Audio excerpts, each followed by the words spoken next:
If you are on a budget and you want a gaming PC that is able to perform like a PS5 for around the same price, this video is going to be for you. I will show you a gaming PC build that's very similar in terms of price to performance to the PS5, and of course you get the PC benefits. The link to this PC will be down below in the video description, and also I am making a PC giveaway for my community, and that's going to be the top link in the description. With that being said, let's start. For the CPU, I went with the Ryzen 5 5600. This is a very good value price to performance CPU that's going for $135 and is faster than the PS5 equivalent, which would be the Ryzen 7 3700X. Despite having 6 cores instead of 8 cores from the Ryzen 7, the Ryzen 5 5600 is still faster when it comes to gaming performance, especially when the game that we are playing and the settings that we are using become CPU demanding. Then for the motherboard, we have the Asus Prime B450M-A Micro ATX motherboard. This is a very solid motherboard for just $70, and it has BIOS flashback, which is going to be important to support the Ryzen 5 5600. Then we get 16 gigs of RAM, 500 gigs of SSD, which you can upgrade to 1 TB, and it's going to be a bit more expensive, but if you want to download a bunch of titles, 1 TB is going to be ideal for you, but it is going to be quite more expensive. Then for the graphics card, and the most important component when it comes to gaming, we have the RTX 2070 Super, and this one is from the US market. Don't worry, I will tell you right now what to do if you want to buy a brand new card. Anyway, I've seen this 2070 Super on a deal on eBay going for $175, which is an amazing price for a GPU like this one. The PS5 equivalent is going to be the RX 6600 XT, which in terms of performance is very similar to the RTX 2070 Super. So you are going to be getting very similar performance to the PS5, but on this case you have a gaming PC. You can tweak every setting and you have the PC benefits. Just know that if you want to play at 4K resolution, you will need to use DLSS, which is the upscaler technology, because otherwise the 2070 Super is just not good enough for 4K in high demanding titles ultra settings. Regardless, if you use DLSS, you will be able to match the PS5 level of performance in most titles. And if you want to buy a brand new graphics card and you do not want to go for a used GPU, then I recommend you buying the RX 6650 XT, going for $240. If you buy this card, the total price for the system is going to be more expensive, and I will tell you the prices in a second. But before doing that, the RX 6650 XT is slightly faster than the 6600 XT, so on this case you will be taking advantage of a faster GPU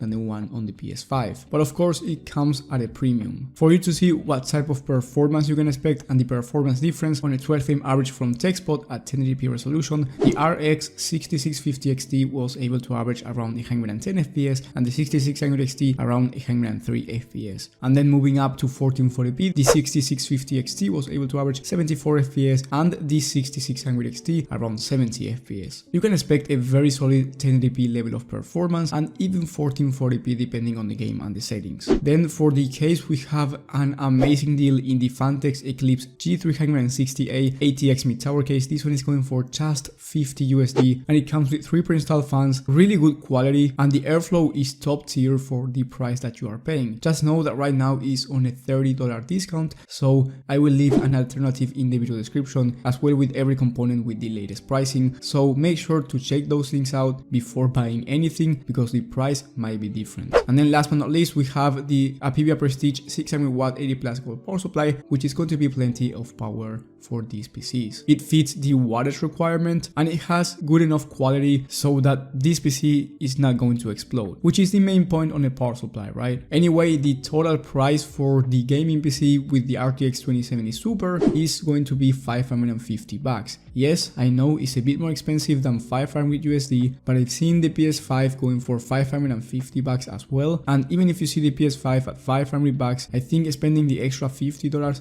is going to be worth it considering you are getting a gaming PC. Just keep in mind that this is not for everyone. If you want to play at 4K resolution or you want to play with your friends who have a PS5, then you might as well go with the PS5 instead. There's no secret that consoles are usually better in terms of price to performance for gaming than PCs. But if you really want a computer on a budget that's going to be very similar or even faster than the PS5, I think this one is not going to disappoint you. And then if you want a brand new graphics card, the total price for the system is going to be $620 $20, which is about $50 to $100 more than the PS5. But once again, I think it's worth the buy over the PS5 if you want a computer. If you have more money to spend on a PC, you can get even faster performance, and in that case, I highly recommend you watching my video on the best gaming PC builds of the month for every budget and every resolution. You will have that one in the top right of the screen, and subscribe if you want to see more content like this one. If you do that, you are the GOAT. Thank you guys for watching, thank you for the support, and I will see you on the next one.